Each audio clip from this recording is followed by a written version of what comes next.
बेहतर नुमाइंदा जी न्यूज़ अतीक और रहमान भी हमारे साथ है। सबसे पहले अतीक आपसे आगाज़ करते हैं। कार्डिफ आप और पाकिस्तानी टीम साथ साथ निकले थे, ये बताएं कि कार्डिफ में आप टीम सेटल डाउन हो गई है और प्रैक्टिस शुरू कर दी है या अभी टाइम है? जी, अब से कुछ आधे घंटे बाद 1 घंटे बाद जो है पाकिस्तान पोर्ट ग्राउंड जो है पहुंचेगी और प्रैक्टिस का आगाज करेगी। और जो श्रीलंका के खिलाफ आखिरी इम्तिहान है पाकिस्तान का, और जिसमें पाकिस्तान जीत के सेमीफाइनल तक पहुंच सकता है, तो अब से 1 घंटे बाद पाकिस्तान क्रिकेट टीम जो है, जुम्मा भी है, जुम्मे की नमाज पढ़ने के बाद ग्राउंड जाएगी और प्रैक्टिस का आगाज करेगी। और वही जोश और वही होगा जो अगेंस्ट साउथ अफ्रीका मैच के दौरान था, और पाकिस्तान टीम एक नए रूप में सामने आई है। तो यकीनन श्रीलंका के अगेंस्ट भी नो डाउट कि श्रीलंका ने इंडिया के अगेंस्ट अपनी भरपूर पावर शो की है, लेकिन पाकिस्तान क्रिकेट टीम में जो नजर आई है, जो जोश नजर आया है, वो श्रीलंकन टीम को अगर उस मैच में नजर आया तो जरूर श्रीलंका टीम को भी हराने में कामयाब होगी पाकिस्तान की। ठीक है, आप टीम के साथ ट्रैवल भी कर रहे हैं, आप देख रहे हैं वो किस तरह ट्रैवल करते हैं, किस तरह उनकी बॉडी लैंग्वेज लग रही है, सब पॉजिटिव लग रहे हैं खासतौर पर साउथ अफ्रीका के खिलाफ विन के बाद? बिल्कुल, वो जो पाकिस्तान क्रिकेट टीम इंडिया के खिलाफ मैच के बाद बिल्कुल जिस टीम के ऊपर बहुत ज्यादा क्रिटिसाइज डाउन हो गई थी, लेकिन ये साउथ अफ्रीका के अगेंस्ट और नंबर 1 टीम को हराने के बाद तो फिर हर टीम दोबारा जिंदा हो जाती है और एक नई जान आई है, नई रूह इस टीम के अंदर नजर आ रही है। यकीनन मैच के अंदर भी यही जोश और ये नजर आएगा। अतीक, कोई टीम में तब्दीली की कोई बात, कोई ऐसी चीज उड़ती खबर? बस आज प्रैक्टिस होगी तो फिर कुछ अंदाजा होगा और कुछ जराए बताएंगे, तो आज के बाद ही कुछ अपडेट हो सकेगी। ठीक है एंटीना, आप चलाते रहेगा, ठीक, हम आपसे खबरें लेते रहेंगे इंशाल्लाह। हमें अली रशीद और अब्दुल माजिद भट्टी भी ज्वाइन कर चुके हैं। आलिया, आपसे स्टार्ट करते हैं। पाकिस्तान ने साउथ अफ्रीका के खिलाफ तो शानदार जीत हासिल की, लेकिन कल जो मैच हुआ उसकी वजह से पूल भी बड़ा इंटरेस्टिंग हो गया है। भारत समझ रहा था कि उसको क्लीन चिट मिल जाएगी सेमीफाइनल में जाने के लिए, लेकिन अब थोड़े से प्लान्स उनके ऊपर नीचे हो गए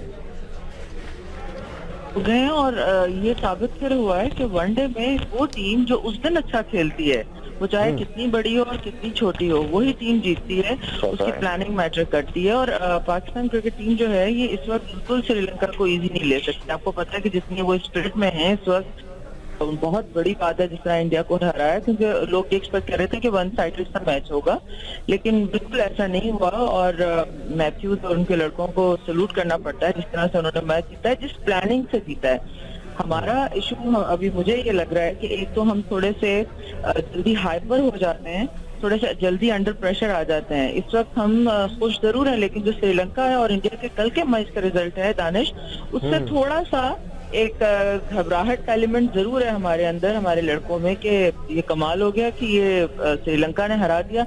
दूसरी बात ये कि अभी कार्डिफ में यहाँ हम हैं, यहाँ पर कंडीशंस जाके आज प्रैक्टिस होगी, देखेंगे तो उसके मुताबिक वो चेंजेस करेंगे। अच्छा, जो पाकिस्तान का जो सबसे बड़ा इशू देखें, हमें साउथ अफ्रीका में भी नजर आया, वो रोटेशन ऑफ स्ट्राइक है।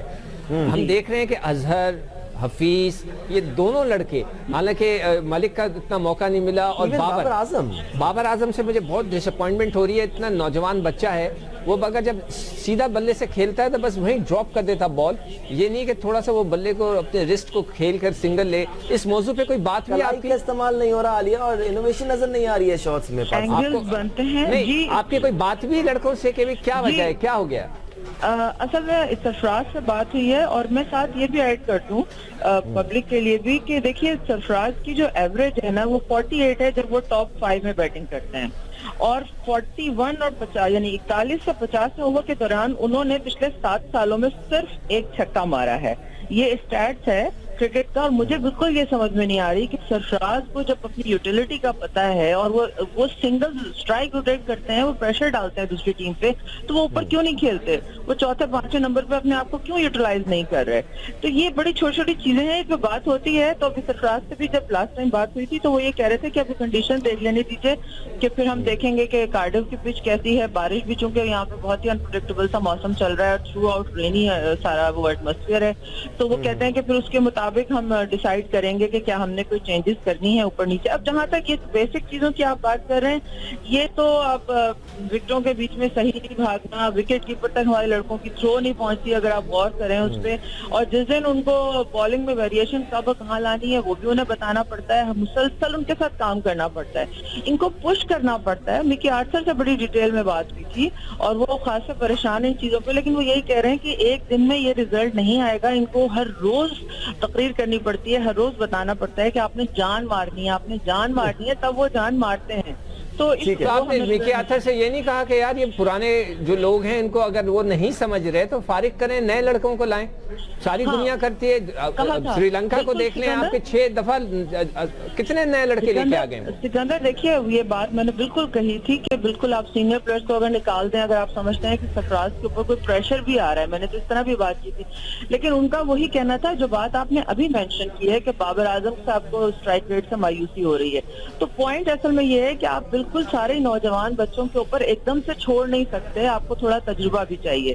ठीक है, अब हफीज के 10 ओवर्स भी करवाए हैं उन्होंने, वो काम आए हैं। इस तरह शोएब मलिक की जो इंपॉर्टेंस है आप उसको इग्नोर नहीं कर सकते, इसलिए आप ये बिल्कुल नहीं कर सकते, और ना ही कोई दुनिया की टीम करती है कि वो एंटायरली बिल्कुल नए लोगों को ले आए। आपको तजुर्बा और पैशन दोनों को मिला के खिलाना होता है। अब वो खेलते कैसे हैं और अपनी श्रीलंका को काबू करने के लिए स्पेशली हमें क्या कुछ करना होगा, आगे चल के इस पर भी बात करेंगे। हमारे साथ रहेगा बड़ी साहब, हमें ज्वाइन किए हुए हैं। बड़ी साहब, श्रीलंका ने सही दांत खट्टे किए हैं कल भारत के, लेकिन उसके साथ साथ हमें भी ये खौफ हो चला है। हम पहले बड़ा रिलैक्स थे श्रीलंका के मैच से पहले, हम सोच रहे थे ये तो एक मैच है कि जी जो तो हमारी पॉकेट में है, लेकिन अब नहीं लग रहा पॉकेट से बाहर आ चुका है।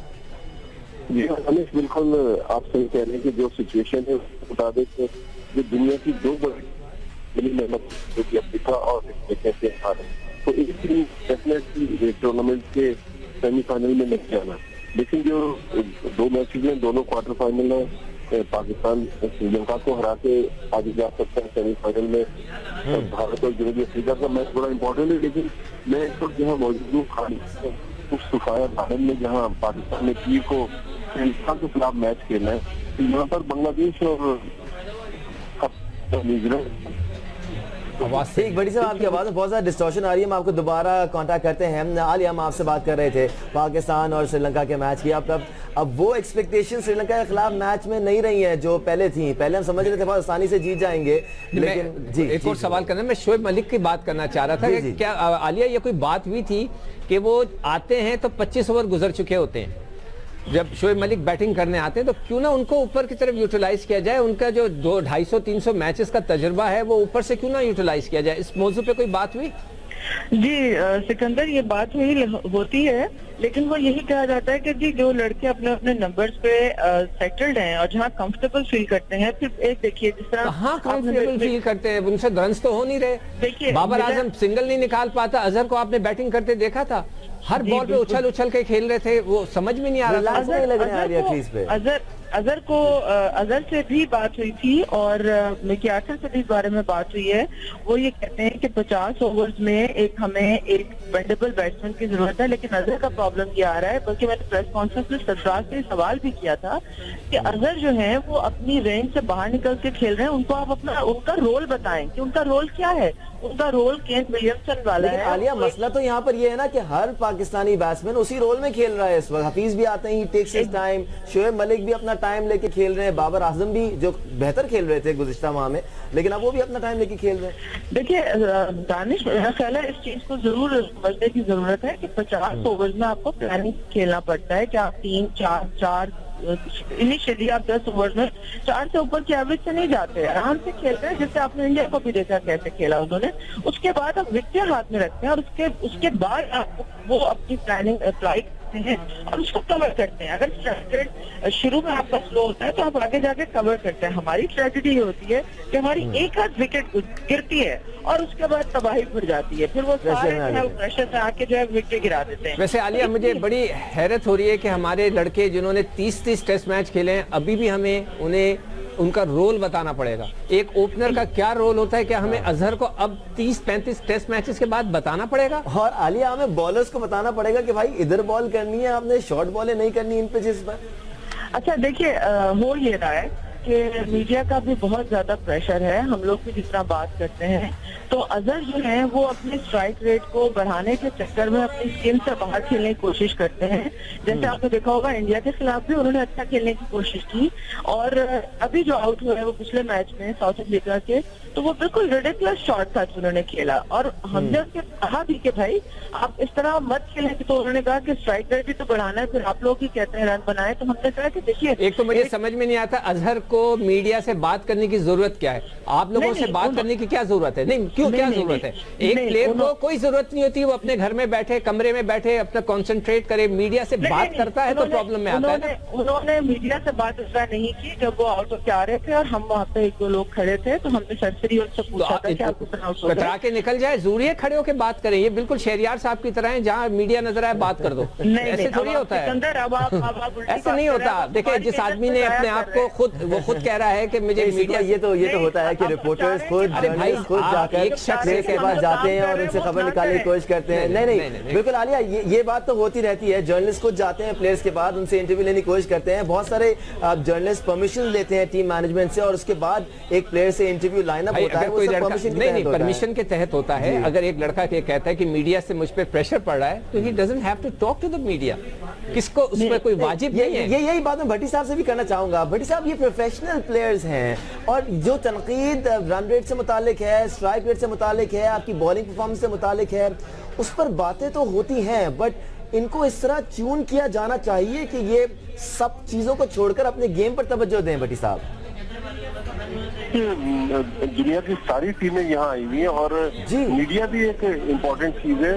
जो लोग ये बात कर रहे हैं कि मीडिया में बहुत ज्यादा एक्सपोजर मिल रहा है, तो इस टूर्नामेंट में पहली बार इंट्रोड्यूस करवाया कि हर मैच के बाद एक मीडिया सेशन करवाया जाता है कप्तानों की प्रेस कॉन्फ्रेंस के अलावा, जिसमें 4 हर टीम के प्लेयर्स जो हैं वो शरीक होते हैं। तो देखिए, मीडिया अपनी इंपॉर्टेंस है, मीडिया वाले अपने काम कर रहे हैं, लेकिन प्लेयर इन चीजों से यूज टू, मीडिया से उनकी परफॉर्मेंस पे असर नहीं पड़ रहा। हाँ, है जरूरी तौर पर अगर आप सोशल मीडिया को देख रहे हैं या सोशल मीडिया पर इंटरेक्ट कर रहे हैं, आपकी फैमिलीज इंटरेक्ट कर रही हैं, आपके बहन भाई कर रहे हैं, तो उससे यकीनी तौर पर फर्क पड़ रहा है। लेकिन मेरे ख्याल में पाकिस्तान टीम में इस वक्त जो सरफराज की बात कर रही थी ना आलिया, तो सरफराज का जो सबसे बड़ा मसला है, सरफराज छठे नंबर पे इसलिए खेल रहे हैं कि मोहम्मद हफीज ओपनिंग करने के लिए तैयार नहीं है। मोहम्मद हफीज कहते हैं मैं चौथे नंबर पर आऊंगा। अगर चौथे नंबर पर मोहम्मद हफीज आएंगे, शुएब मलिक 5वें पे आएंगे, तो सरफराज के पास तो और कोई नंबर नहीं है। देखिए, उसका सिर्फ एक ही हल है कि या तो आप मोहम्मद हफीज को टीम से ड्रॉप करें, फिर आपके पास नीचे ऑलराउंडर कोई नहीं है।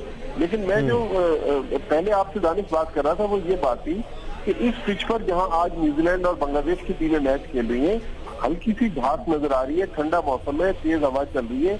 यही वो ग्राउंड है जहां पीर को पाकिस्तान ने श्रीलंका के खिलाफ मैच खेला है। तो मुझे तो ऐसे लग रहा है कि इस पिच पर अगर पाकिस्तान शादाब खान की जगह रुमान रईस से चांस ले, तो पाकिस्तान के पास ज्यादा बॉलिंग ऑप्शन आ जाएंगे, क्योंकि आपके पास स्पिनर मोहम्मद हफीज है, इमाद वसीम है, आपके पास शुएब मलिक है, अजहर अली भी बॉलिंग कर लेते हैं। तो मेरे ख्याल में इस पिच पर जहां कंडीशंस जो बराबर की पिचेज है, उन पर भी हल्की घास हमें नजर आ रही है, तो स्पिन बॉलिंग के लिए कंडीशंस आइडियल नजर आ रही है। ठीक है भाई, ये बड़ा इंपॉर्टेंट फैक्टर जो भट्टी साहब कह रहे हैं। आपको लगता है कि रुमान रईस को हमें चांस देना चाहिए, या फिर फहीम अशरफ भी हमारे पास मौजूद है? हमने उनको देखा नहीं कि उनकी बॉलिंग में कितना दम है अभी तक। हाँ, ये तो वाकई हमें नहीं पता। मेरे हिसाब से तो अब्बास को जाना चाहिए था, मगर खैर ओमान चले गए वहाँ पर। वो तो 2020 का हमने उनको देखा है खेलते हुए, 4 ओवर के स्पेल करते हुए। अगर आपने रोमान जो अशरफ है, फहीम अशरफ है, वो पहले से वहाँ मौजूद है, वो ज्यादा ट्यून अप हुआ होगा। रुमान रईस अभी पहुंचे हैं, और इंग्लैंड के कंडीशन में जाते ही बॉलिंग करना इतना आसान नहीं होता। आपको क्रैम्प्स पड़ सकते हैं, आपका हैमस्ट्रिंग खिंच सकता है। तो खैर एनीवे, ये पाकिस्तान क्रिकेट बोर्ड का फैसला है, और अब मुझे नहीं पता कि वहाँ पे देखें, यहाँ से बैठ के मैं ये फैसला नहीं कर सकते कि जी शादाब को खिलाना चाहिए या नहीं खिलाना चाहिए। पिच कैसी है वो आज के मैच से पता चल जाएगा कि उस पर सीम ज्यादा हो रहा है या स्पिनर का भी रोल हो सकता है।